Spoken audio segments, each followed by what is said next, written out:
அதிகாரத்திலிருந்து 124 இடையிலே கர்த்தரை நோக்கி கூப்பிட்டேன். அவர் எனக்கு சென்று கொடுத்தால், கர்த்தாவே பொறையுள்ளவர்களுக்கும் கபடனாவுக்கும் என் ஆத்துமாவை தப்புவியும். கபடனாவே உனக்கு என்ன கிடைக்கும்? உனக்கு என்ன செய்யப்படும்? பலவான்களுடைய தோல்வியான ஆக்குவர்கள் சூரிய செடிகள் இருக்கும் கடலுமே கிடைக்கும். ஐயோ, நான் பேசுகிறே சஞ்சரித்தது போதும் கேடாரை கூடாதது கண்ணிலே குடியிருந்தது போதும்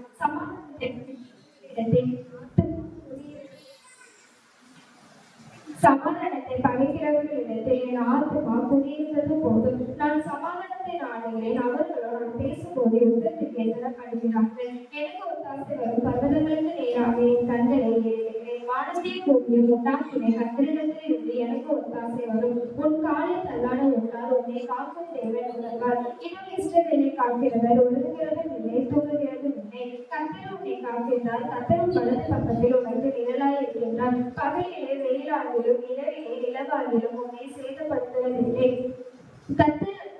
கர்த்தருடைய எல்லா தீங்குக்கும் விலகி காப்பார். அவரின் ஆத்துமாவை காப்பார். கர்த்தரும் போக்கையும் உன் மனத்தையும் மிருகமுதற்கு அப்படி என்றென்றைக்கும் காப்பார். கர்த்தருடைய ஆலயத்திற்கு போவோம் வாருங்கள் என்று அவர்கள் சொன்னபோது நான் மகிழ்ச்சியாக இருந்தேன். எருசலேமே உன் வாசல்களில் எங்கள் கால்கள் நிற்கலாயிற்று. எருசலேம் இஸ்ரவேலுக்கான நகரமாக கட்டப்பட்டிருக்கிறது.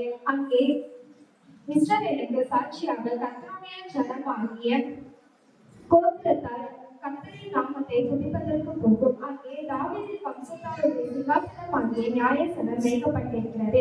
எருசலேமின் சமாதானத்திற்காக வேண்டிக் கொள்ளுங்கள். உன்னை நேசிக்கிறவர்கள் சுகித்திருப்பார்கள். உன் அழுகின்ற பொருளை சமாதானமும்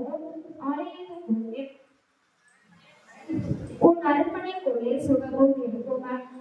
எருசலேமில் என் சகோதரன் நினைந்தவும் என் சிநேகிதரை நினைந்தவும் சமாதானம் இருப்பதாக என்றேன். எங்கள் தேவனாகிய கர்த்தருடைய ஆலயத்தை நினைத்தம் உனக்கு நன்மை உண்டாக தேடுவேன். பரலோகத்தில்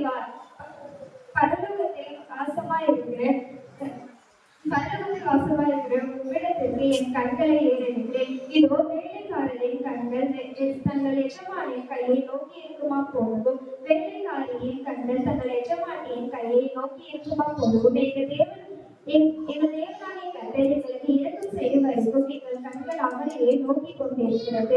எங்களுக்கு இறங்கும் கர்த்தாவே, எங்களுக்கு இறங்கும். நிந்தனையினால் மிகவும் நிறைந்திருக்கிறோம். சுகஜீவிகளுடைய நிந்தனைகளாலும் அகங்காரிகளின் நிகழ்ச்சியினாலும் எங்கள் ஆத்துமா மிகவும் நிறைந்திருக்கிறது. மனுஷன் நமக்கு விரோதமாய் எழுப்பும் போது கர்த்தர் நமது பக்கத்தில் இராவிட்டால்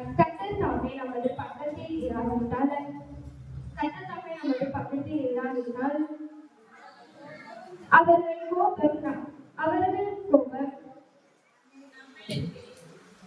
கோபம் நம்மை எதிரே நம்மை உயிரோடே வெளியேற்பார்கள். அப்பொழுது